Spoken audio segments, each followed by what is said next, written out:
It's the first episode of CheddarVerse, presented by Cheddar Comics. That's me, and this is Mrs. Cheddar. Hey, guys. We're going to be talking a lot today in our first inaugural episode. Who are we? What are we? What do we do? Why are we here? Find out some seller stories, some of our favorite collections, a little comic history about Giant Size X-Men #1, some film and TV news, and much more here in the CheddarVerse. Like the Wonder Twins.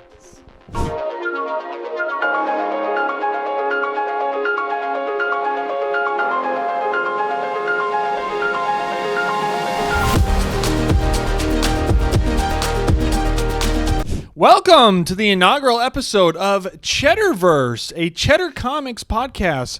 Who's Cheddar Comics?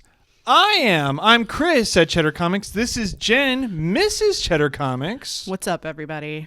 Husband and wife dynamic duo behind Cheddar Comics, and we are signing up for a weekly podcast. Apparently we are. And this is our first one. Do we know what we're doing? No. Do we like what we're doing? Yes. Yes. Are we excited to do this? Yes. Are we nervous? Yes. Very much. Do we thank you for being here? Yes. Yes. Very much so.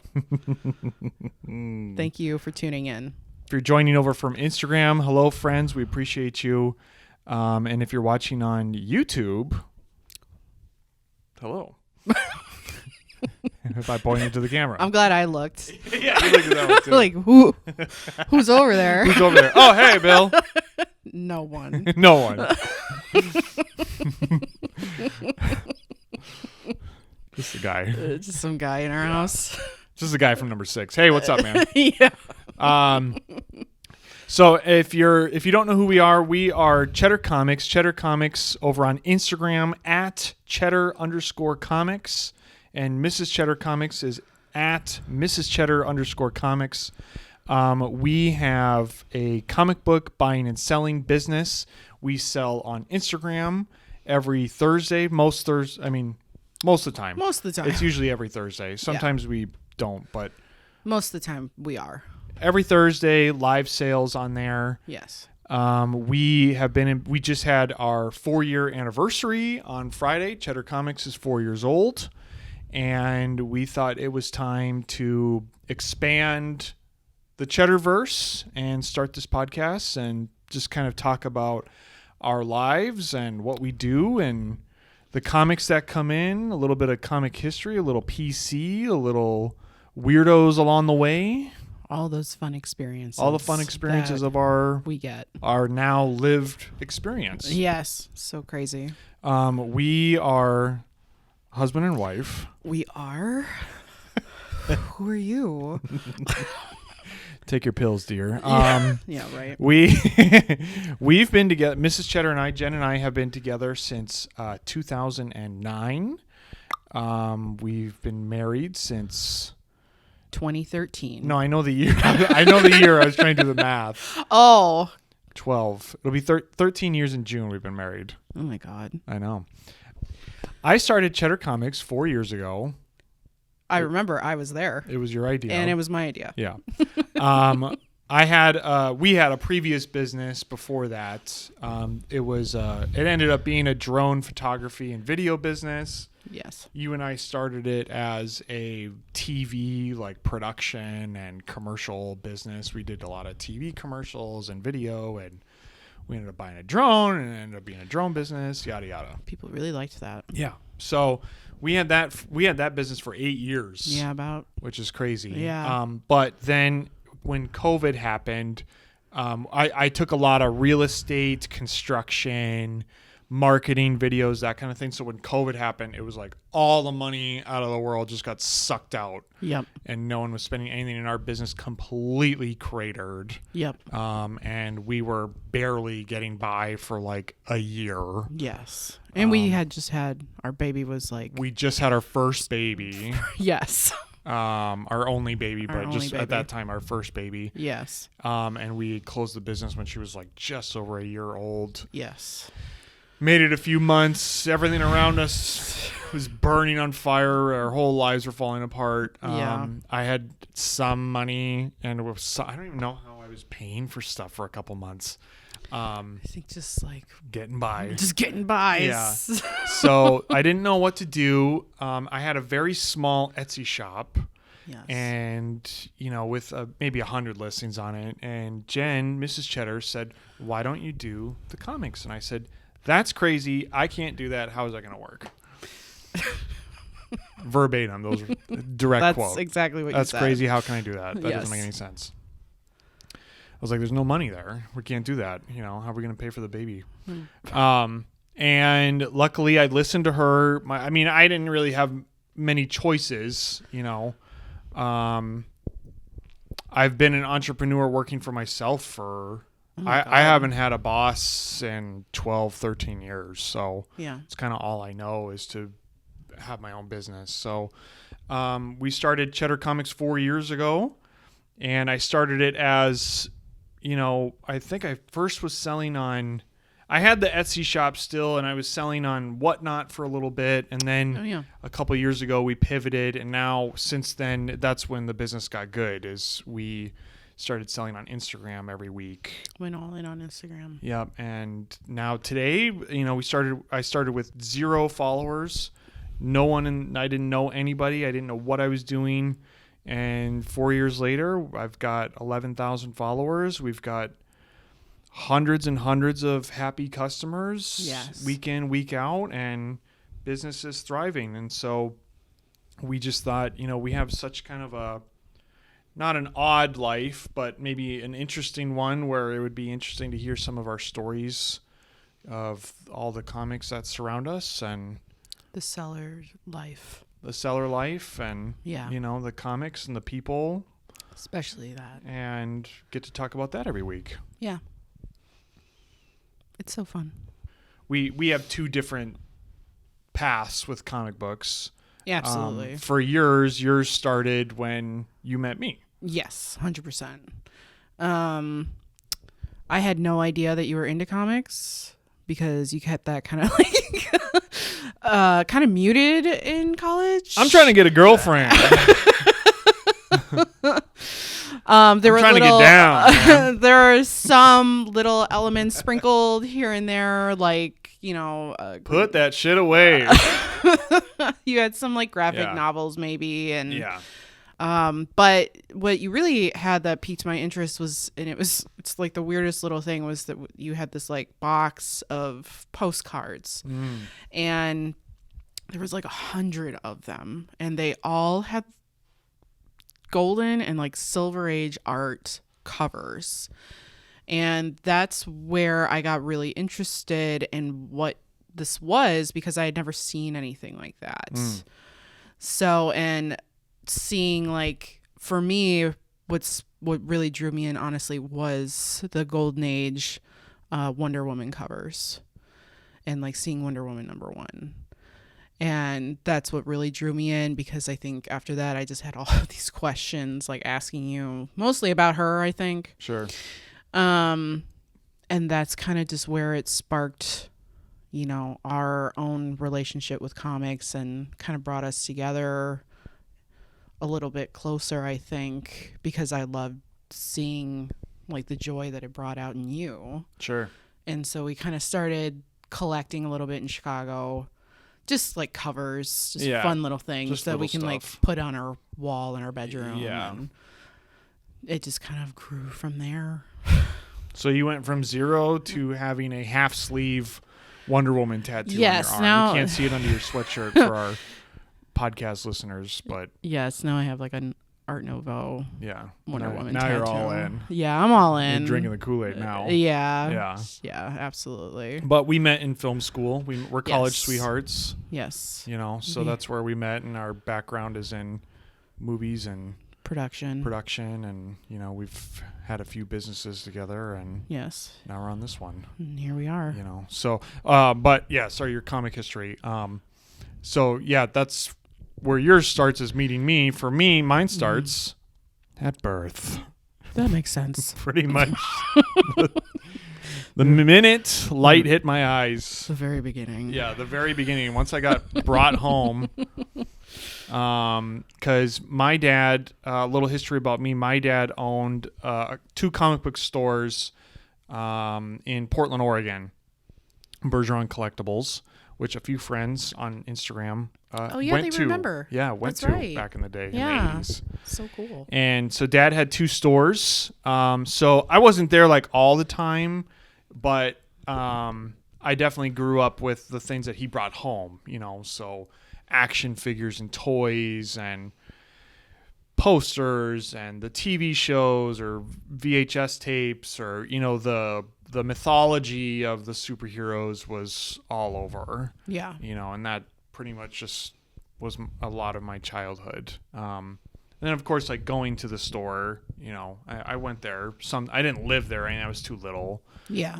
He had it till I was 5. And then both of Dad's stores and our house were robbed by a cat burglar. That's right. A cat burglar cased the joints and robbed us. Professional cat burglar. Yeah, professional cat burglar. So he was caught. He went to jail.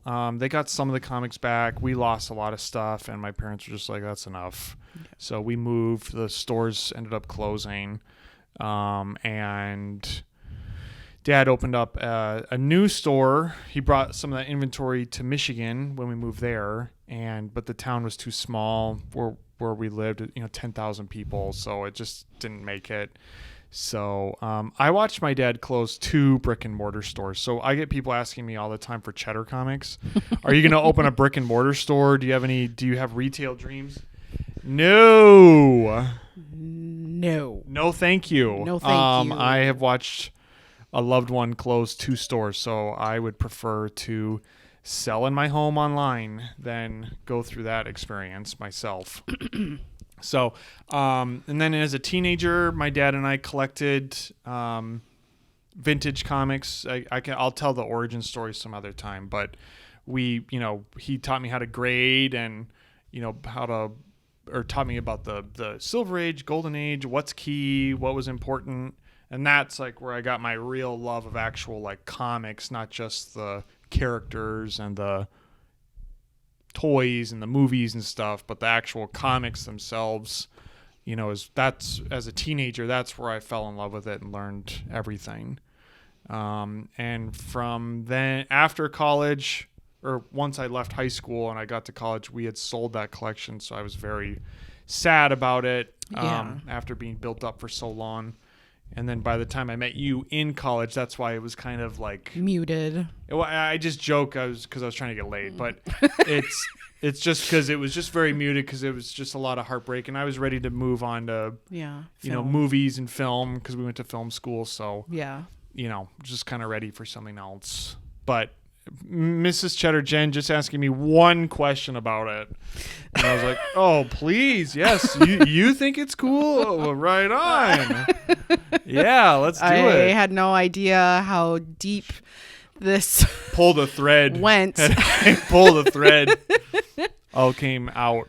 So that's kind of just a quick version of my history with comics. I worked at a store in LA, when we couldn't get work. Couldn't get any work, but because of your knowledge. So I was able to grade comics. That's why it got me the job. Was because I said I could grade, and he was like, "Oh my God, you can grade? We just lost our grader." Yeah. Divine timing. So that got me. We were like, had no money. Very broke. We were broke. We were jobless for like 4 months. Yeah. But yeah, then got that job and then left and then started the Etsy shop and and then fast forward to 2021. Yes. The other business closed, and January 22 start Cheddar Comics. Right. Not expecting much of anything. So that's who we are, what we are, and why we are. Yes. Actually, we did answer those. We did it. We hit our goals. All right. Who, what, and why. The where is we're in Madison, Wisconsin. Oh yeah, we're in Wisconsin. That's about it. When is now. Right now. When you're listening or watching, it's now. It's right now. So be sure to follow us on Instagram if you haven't. So next we're going to move into our next block. We're going to have a few. This is our inaugural episode, so if it's a little messy, please Be cool. be cool, man. Just be cool. That's what I was going to say. Be cool, brother. We're going to try to have different segments in the show, you know, a little hi, how are you? Then we're going to have a seller stories or collection stories. Then we're going to have a little comic book history, because I think that's a little bit underrepresented, because Absolutely. most of the comic book content is market values, cash, grades, money, value, stock up shit. And we need to remember that this is about art and story and the creators. And then at the end of the show, we'll try to talk a little bit about some film and TV news, our hot takes, and then end the show with a little Cheddar Soapbox, little final thoughts. So thank you for being here. So now the seller block. This is Tales from the Sales. We're going to talk a little bit about, so for us, the intake of Cheddar Comics is luckily now, a few years in, we buy collections. Yes. You know, in the beginning of Cheddar, I was doing a lot of retail arbitrage, they call it. So you go to half price, you spend $1, you hope you make $2, or whatever, spend $5, you hope you get $10, you flip it. Not a great margin on that stuff, but that's what, started it for a couple of years. Yeah. And then I don't know if it's 2 years. For what? Collections. I think it is. I think it Coming is. up in March, I think, starts the collection stuff. The last year is when it really kicked Last up, year obviously. it kicked That's up. why it might be like, I don't know. Yeah. So last year, for our just a little seller perspective, I started advertising more last year. Mm-hmm. So I advertise on Facebook because here in Wisconsin, a lot of people use Facebook. If you are on the West Coast, you might use Nextdoor, or if you're on the East Coast, you might use whatever, Facebook or Craigslist or something. So if you want to look for comics, you need to figure out where your community is putting up their stuff. Right. Our friend Scruffy Nerf Herder lives in California. Yep. And he finds stuff on Nextdoor. Like all the time. And I go to Nextdoor here, and there's one guy listing 6 comics, and he's the only one keeping that app alive. No one's. It's gonna work. No one's using it. Oh. Here, so you have to be regional. Everything's regional. So here it's Facebook. Get a lot of collections from that. And then last year I made a new website, a lead generator to compete on Google listings. So, right. If you type in certain keywords on Google and in our area, hopefully the website will pop up and you'll see my face and contact me about your collections. That's right. So that's where and then we have some personal collections. We have friends who have some. Siggy at Six Treasure Chest in Madison will contact me if comics come in, or there's a couple of others. And if I get toys, I send them to him and stuff. So yeah. So that's kind of where the comics come in. Then we process them and we get them ready for Thursday live sales as number 1 slot. That's where we sell the majority of our comics to our lovely friends and collectors. Yes. And if there's some survivors or some leftovers, we sell through a lot of stuff because I keep my prices low if I can. Very competitive pricing. I try. Yeah. That's one of the things that people love. Well, you got a lot of options. So yeah. So I try to have conservative grading and conservative prices. Yeah, absolutely. And after that, if they survive, then they go on eBay. We have an eBay shop as well where we have some listings. So that's kind of like what the short version of what we do, where they come and what we do, and yeah, that pays our bills. Yes.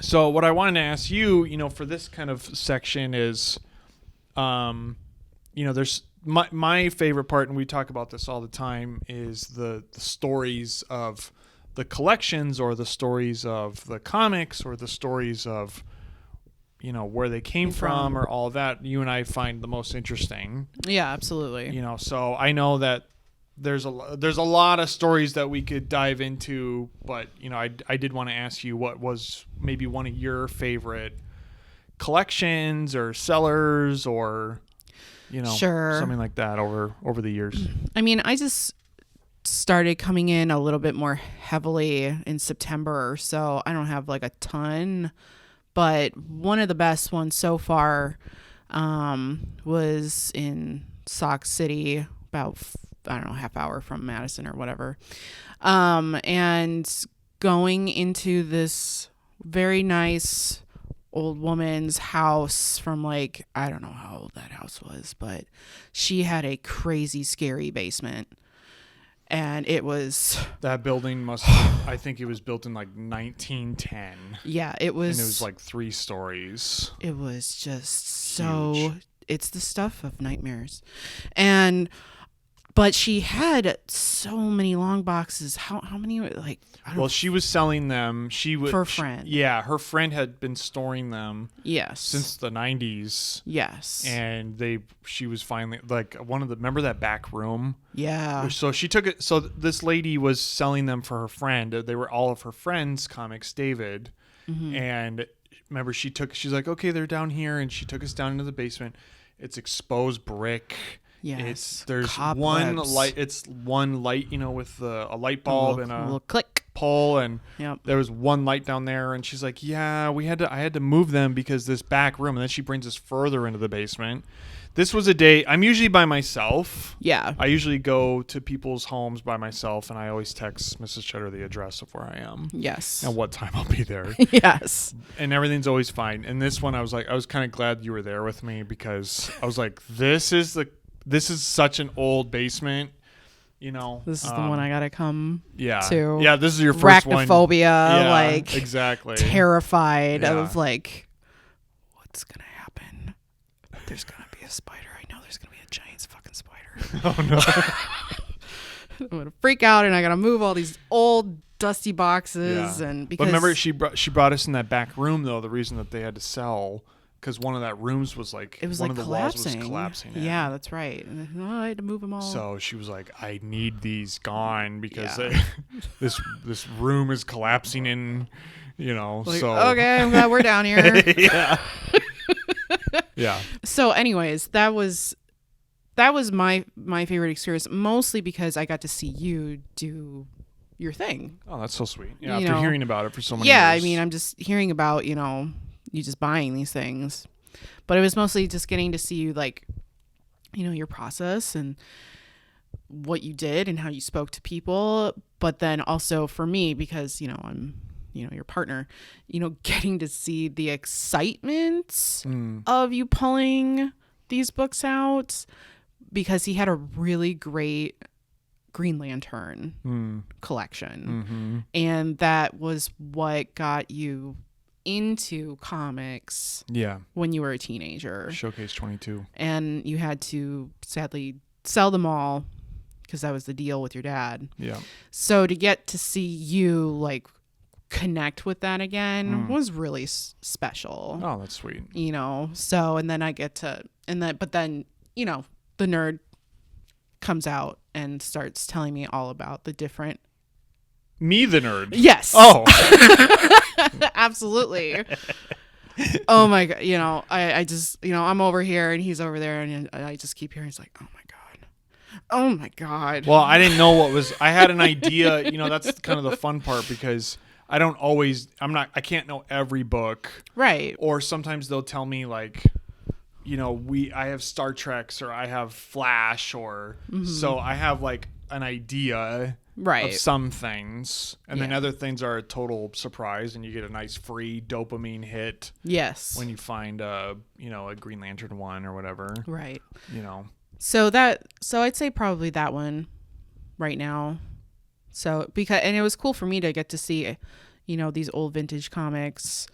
Not just the Green Lanterns, but like the Flashes too that they had, because I know from what you told me, like they're so rare to find. Yeah. So, and it's cool to see like vintage DC because sure. those I really like. Yeah. Yeah, and then so that one. That was a good one. Yeah, I love that one. And the old woman, she was so nice. She was lovely. The friend, and then David, who sold them to me, he collected them. I try to honor the collectors who took care of these books for us to, and who took care of them and stored them and loved them so that, later collectors can enjoy them. Right. That's only because of what they did. So we must honor our fellow collectors. Yes. And he just loved Flash and Green Lantern and DC, and they weren't like the best grades, but he had a lot.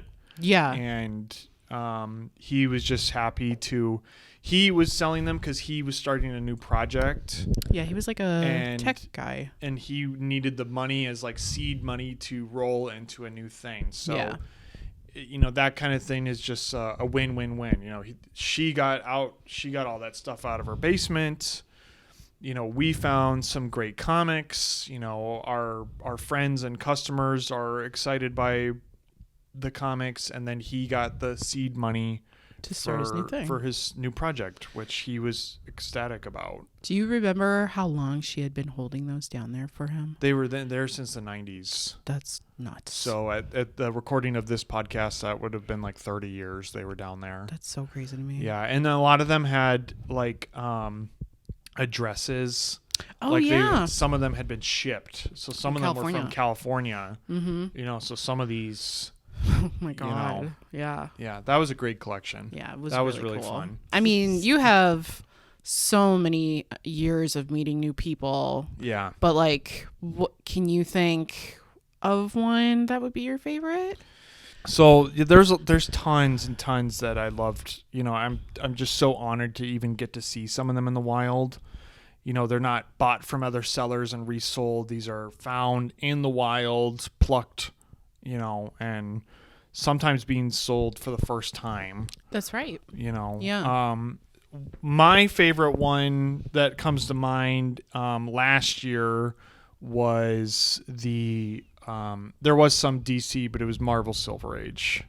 Yeah, of course. The Marvel Silver Age collection. That came from a lovely man named Wayne, who had a X-Men 1, Daredevil 1, really early Amazing Spider-Mans. So he had a lot of great books like First Zatanna. Oh, right. First Black Widow, a lot of great vintage books. But the best part, I mean, obviously, of course the comics are great, but the story was great because these were Wayne's. He bought these off the stands in the 60s and had just kept them in his basement, for all these years. He attempted when I went to their house, which they've been living in since the 80s, he had said, he's like, I brought some of these to a comic shop in the 90s in Madison here in Wisconsin, and they were not interested in these. So I put them back and I kind of forgot about it. And, he had seen my donation. Last year we donated 12,000 comics to kids. Oh, yeah, that's right. And he had seen that video and said that he really liked that. And it was, since it was so community based. That's nice. That he told me, he was like, I found the right person to sell these to, which of course was very honorable to hear. Absolutely. That's so nice of him to even tell you that. Yeah, I agree. So yeah, I went into his basement and flipped through the comics, and he had sent me a list of the comics. And when I first read the list, I was like, this has got to be bullshit. Or he's because some people are get it wrong and it's a reprint, or it's a facsimile, or it's it says X-Men 1 but it's the 90s one or something, right? But it said on there that he had X-Men 1 and Daredevil 1. I was like, I don't believe it when I see it. This can't be fucking real. Never, whatever. Yeah. And then when I got down there and I saw them, I was like, oh my God, they are real. Oh shit. Oh shit. Oh, this is real. Oh, okay. So, yeah. And then, I made him an offer and he was very happy with it, and gave him the cash, and he was like, get this stuff out of here. He was just happy to get a box out of his house. Yeah. Is what he told me, because he had a very full basement. They've been living there since the 80s. That makes sense. And his kids weren't interested in them. I hear that a lot. Kids had no interest in the comics. So, he was just happy that, a box or two, I think it was 2 boxes, left the house, Sure. And then why is that my favorite? Because I sold, we did 2 weeks. We did 2 special shows on Thursday on Instagram, and we did 2 Wayne shows, like full Marvel and DC Silver Age over 2 weeks. Yeah. And we had made enough where I felt comfortable keeping one of the books. Yes. And I kept the X-Men one. The X-Men one. It was the X-Men one. Yeah, because I am X-Men is my favorite, and X-Men 1 is my ultimate grail. So I've never even. I mean, I've seen them at shows, but yeah, but not like that. No, not like that. Like where you got to like touch it and stuff. No, It's nothing not like behind that. Glass. Yeah, so so I was like, yoink, mine. So that collection was good for many reasons. Yes, it was one of my favorites, and Absolutely. just to get to see that kind of books and see them and meet Wayne, who bought them off the stand and kept them really cool. nice. Some of them he said were missing, because he had loaned them out to friends and they never gave them back, and other ones were kind of more beat up, like the Spider-Mans were more beat up because he shared those with all of his friends, all his buddies. For me, like that part. Seeing those early Spider-Mans are really fucking cool. Yeah. Because I don't think I've ever seen those before. Yeah, we had first Lizard, first Kraven. Yeah. Some of the other early single digits. We had 5 and 6, I think. Yeah, 5 is Doom. That Dr. Doom cover. Oh, okay. And then Lizard and Kraven and stuff. Yeah. There's a dealer friend that I've told you this before, but I used to, when I was going to the shows and stuff, I would always see this really nice guy, Jim, and he told me, which I still do to this day, he was like, you have to keep one thing from every collection to, kind of have something down the road. Yeah. Because he was telling me one of his buddies has been buying and selling comics since like the 70s, and he's done that, and he's like got a $1 million collection. That's right. Because he's kept golden age stuff for 50 years. Right. He has this like crazy collection. So when an X-Men 1 came up, I was like, I can't afford, because I was gonna buy one. Yeah. I was like, forget that. Yeah, that or I have to like get a really beat up one, or you gotta wait, or I gotta wait. Which was what I was gonna do. Right. So that was very cool. Yes. And just for our listeners here at Cheddar Comics and in the CheddarVerse, I'm a huge X-Men fan. Yes. My first tattoo I got when I was 30. My little, I don't know if this is in the shot or not, but it's a little X-Men symbol on my arm. It's my first tattoo. A little red and black. Yep, X-Men. So today's comic history. Today in comic history. Right, like I don't know. Lecture at college. Yeah, I did that once. Did you really? Yeah, we had a. Do you remember you had to take speech freshman year? Yeah.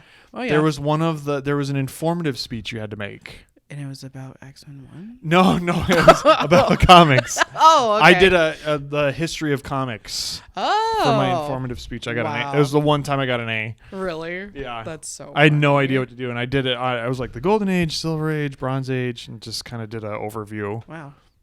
That's honestly a great topic for speech. Yeah, it was. Honestly, it was really easy to do. I'm sure it was. So, in today's moment in comic history, I don't know if I'm going to call it that, or did you know? Pause for graphic. No, I don't like that. Did you know? Yeah. A moment in comic history? Yeah, I like that more. This is a moment in comic history. Since this is Cheddar Comics, you will not be able to escape X-Men and X-Men talk. Most likely. Forever lives in our house. X-Men or McFarlane. Look up at Banner.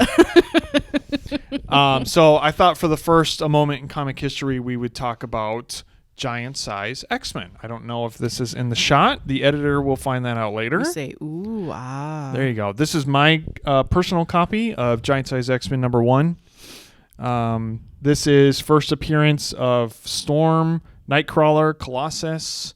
It's the first new team. It's the third appearance of Wolverine. Nice big key for the Bronze Age, and especially for X-Men collectors. We want to have you got to have a giant size X-Men. But did you know that the giant size X-Men team were created first and foremost to attract new readers to international audiences? What? Did you know that? No. What? That's the only reason that this was created. Oh my God. Okay. So Marvel, maybe you should you hold it? No, you don't want me to hold it. Okay. It isn't a top loader, but I don't want you to hold it. I don't think so. Marvel was looking to expand their publishing reach outside of the U.S. And when you start thinking about it, it makes the team make a lot more sense. Oh, right away. I was like, oh, got it. They literally made the team to sell comics overseas. It's crazy. So Storm is from Africa. Colossus is from Russia. Nightcrawler is from Germany. Wolverine is from Canada, and Thunderbird is Native American. So they have an international team to sell comics overseas. Marvel's new president, Al Lando, got into the business from selling Marvel comics in international markets. And he thought maybe there could be a comic that had characters from all over the world that would sell overseas really, really well. So they tasked the Marvel team with creating a new... Well, first, it's not just for X-Men. They had the idea that let's make a new team for an international audience. And supposedly Roy Thomas, the editor, suggested that the X-Men might be the right team to do that. At the time, too, it also worked because the X-Men was a absolutely failing title that was near cancellation. At that point, the Uncanny X-Men title was only reprinting old stories. Yeah, I mean, it was that close to being canceled. Wow. So they brought the idea to Len Wein and Dave Cockrum, who would create the all-new, all-different X-Men team that we all know and love in Giant Size X-Men. And the rest is X history. I'd say they delivered. Right? That's crazy. Like, what do you think of that? Just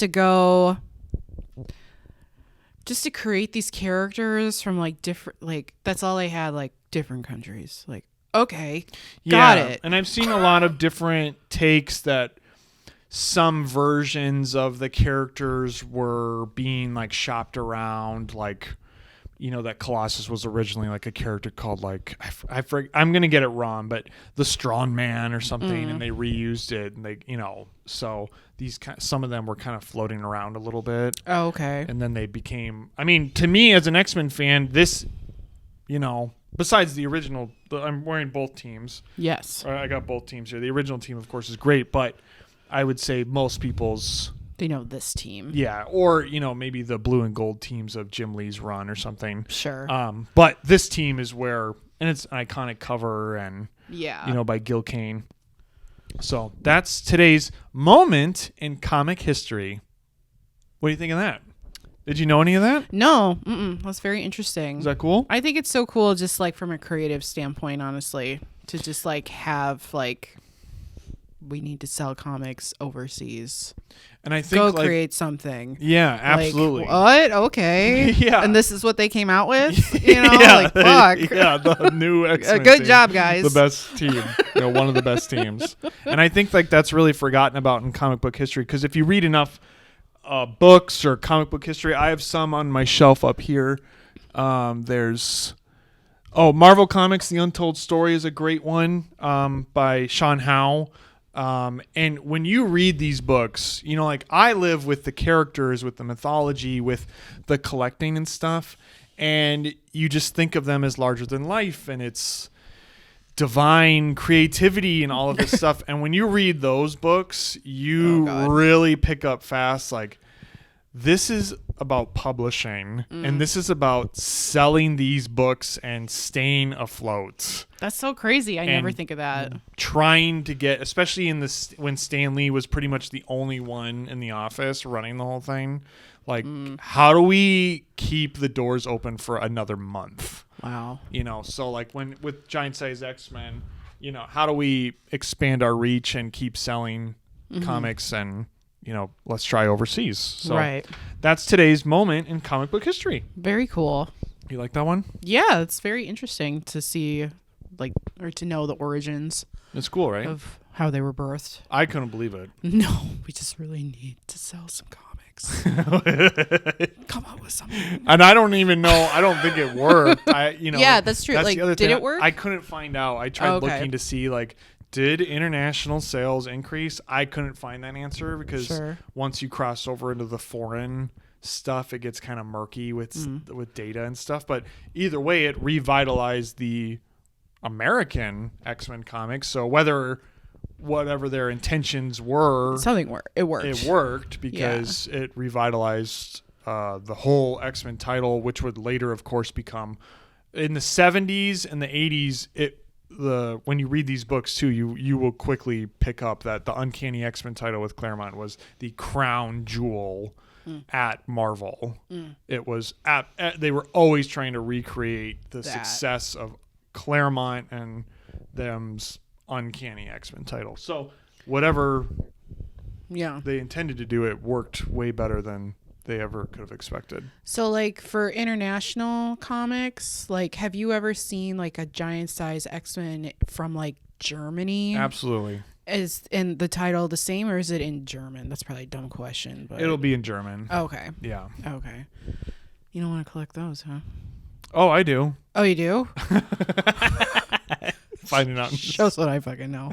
I can't tell you everything I want. I can't do that. I mean, I have some friends that do, you know, international comics, and I know, like, the Japanese stuff, obviously. I have a lot of Japanese stuff. There's a lot of that, but I was mostly like I knew that, but like mostly like other countries that I don't really see as much. Yeah, and I don't really know. I'm not well versed. I've got a couple friends, you know, AB Comic Swag. Oh, sure. Who's a friend of ours. Yeah. And he has tons of, is selling cool foreign stuff all the time. And I just don't, you have to like pick a country, or you have to pick a comic, or you have to pick a cover, or and get your way in like that. I pretty much only know about Japanese stuff. Okay. Because I got into that over the last couple of years. Just like sparked my idea of like, I wonder if they made like Wonder Woman comics in like Greece. They might have. Like, what do those look like? Yeah, you can look. Yeah, there's some Facebook groups you can join that have searches. See if you want to search for a certain thing. Some of them sell, some of them don't sell. Sure. So yeah, there's some resources, but it's very difficult. It's whenever I get that stuff, it's hard to price. Okay. You know, sure. Talking about look at that. We talked about international comics. That's very cool. Yeah.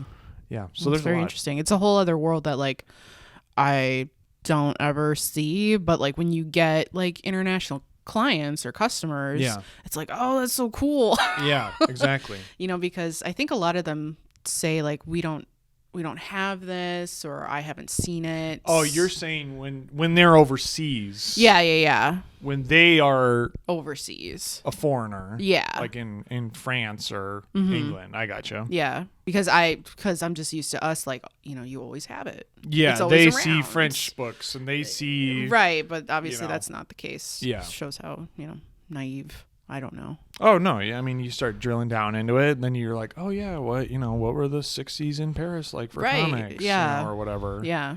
You know. Those sound cool. Yeah. Yeah. Yes, please. They have they have American comics over there, like actual like that copy in France, or they reprinted their own, you know, like a French company. Got it. You know, licensed. You know, change the language. Yep. That's very cool. So there's companies for that in every country. Wow. Yep. Duh. They do that for books too. Yep. Same with comics. So smart. It's okay. It's good. I graduated college, I swear. So that was our little comic history section. So this is our film and TV news of the beat. Well, I don't know what to call this section. Oh, that's new. I thought I hadn't heard that one. I thought the segment title would just kind of fly out, and it didn't. No. I don't know. Some of them I don't have titles for. It's okay. We'll figure it out. Maybe you should keep it. What was it? I don't know. Film on the beats? Film on the beat? News on the beats? Film news on the beat. I don't like that. That doesn't make any sense. Okay. So this is film and TV news with Mr. and Mrs. Cheddar.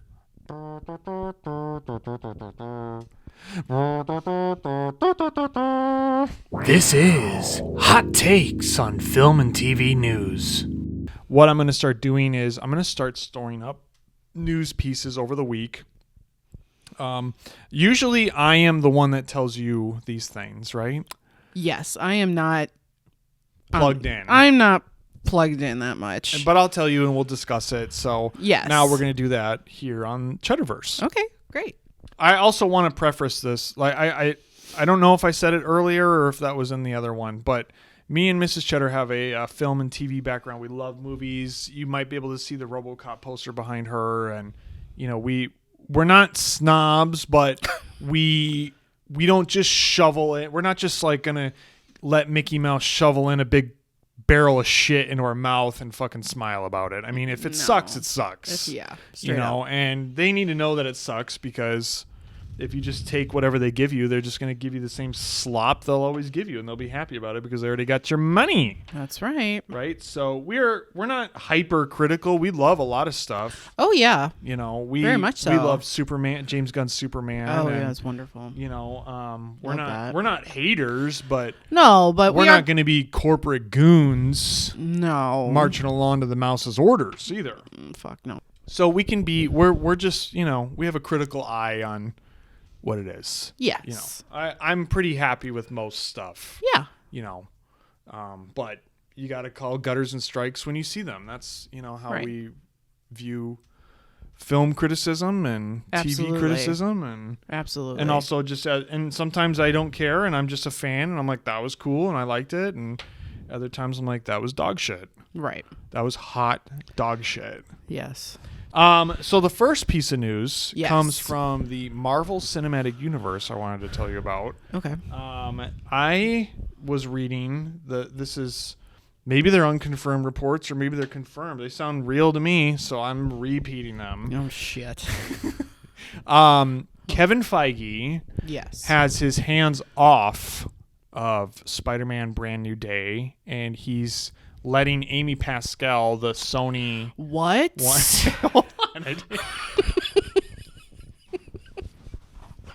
didn't finish. I'm sorry. All you gotta say is that girl's name, and I'm like... Amy Pascal is taking the lead on Spider-Man Brand New Day. Oh, well... And Feige's taking a back seat. So that's like the first half of the news. No. We'll see. I mean...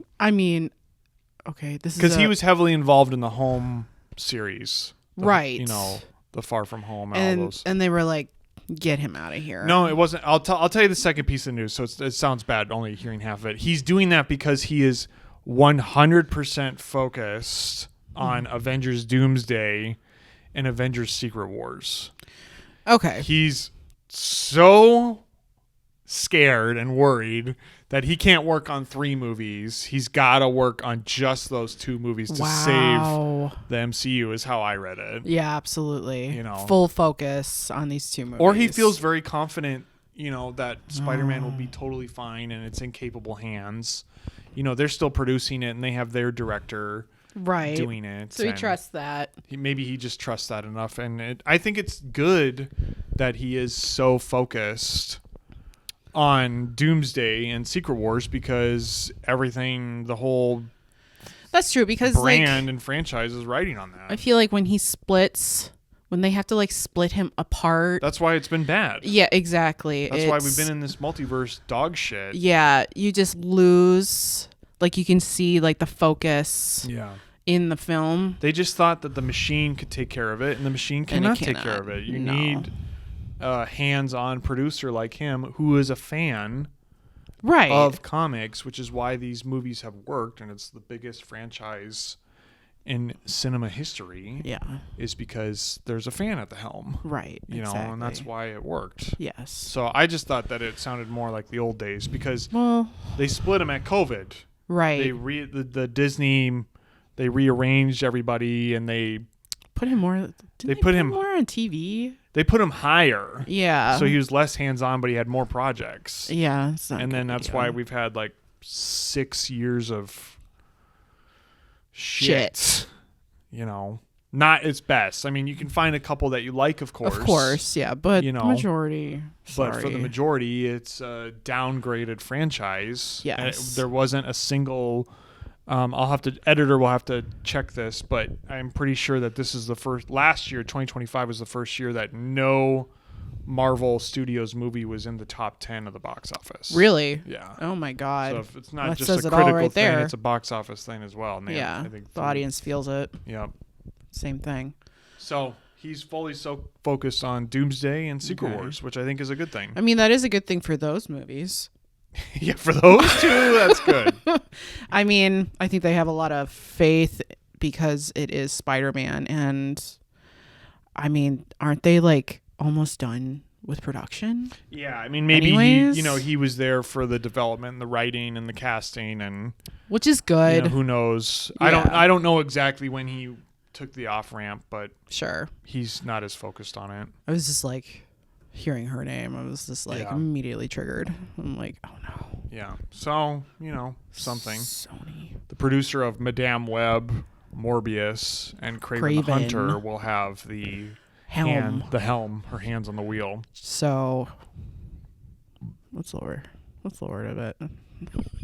So that's the MCU side. Okay. There hasn't been much news. Because they've just been working on those two. That's pretty much it. Yeah. Yeah. There's Spider-Man and Doomsday coming out. This is 2026. This episode's coming out. So ahead we have Doomsday and Spider-Man. Yeah. Is that it? That's it. For movies, there's TV. Oh, sure. There's Daredevil Born Again and supposedly another season of X-Men.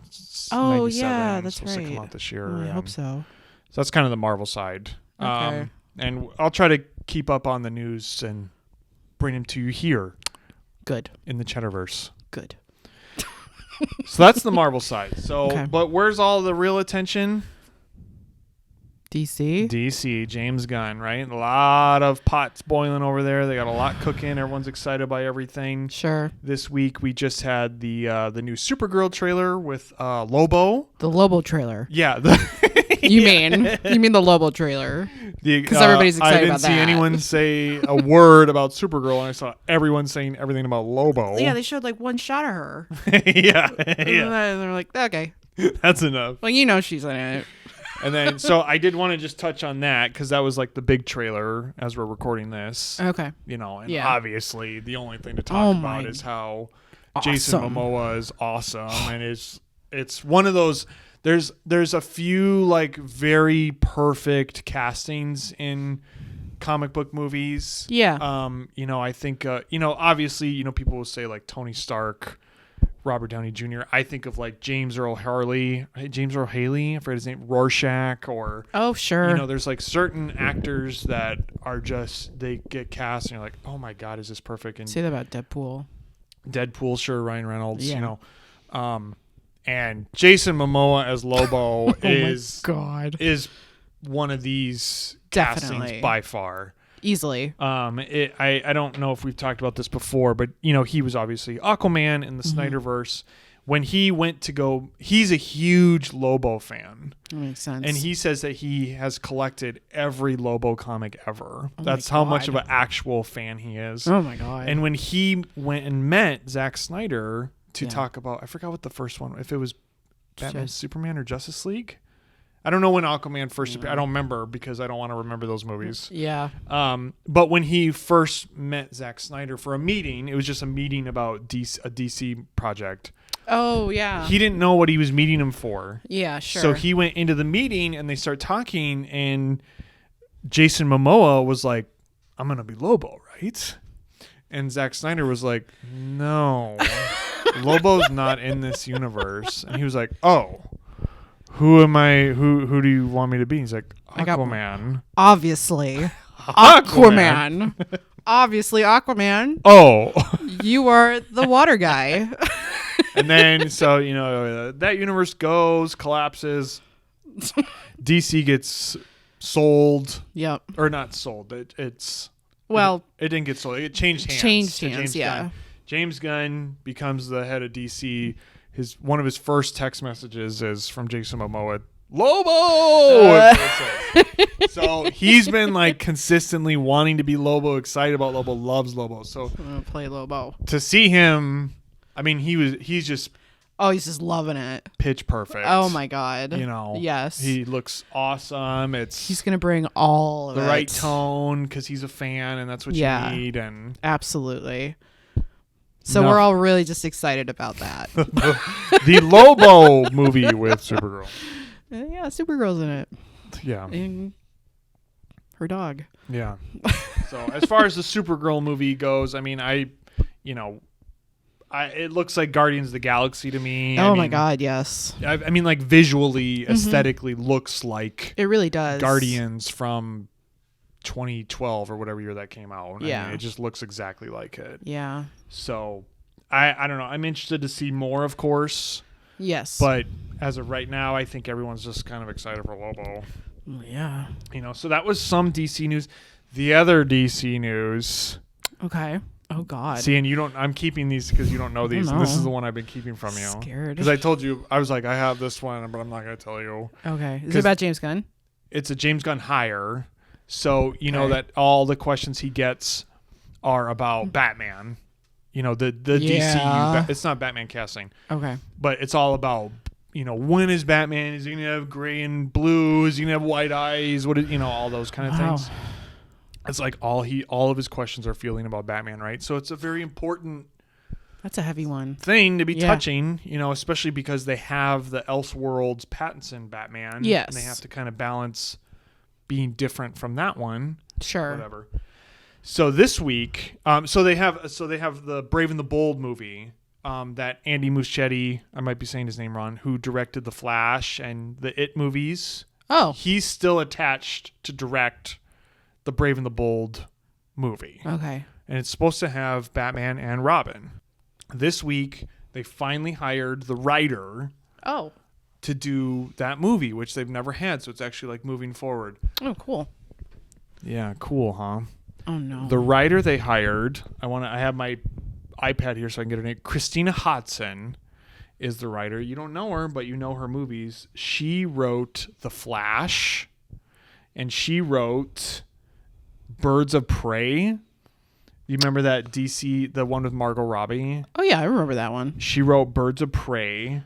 She wrote The Flash with Urza Miller. Okay. That Muschietti directed, and she wrote the Transformers spin-off sequel Bumblebee. Oh. And those are her writing credits. And James Gunn hired her to write Brave and the Bold to touch the DCU Batman for the first time. Oh, well, I don't think What is Mrs. Cheddar's take on this? Well, I don't think that's a very good idea at all.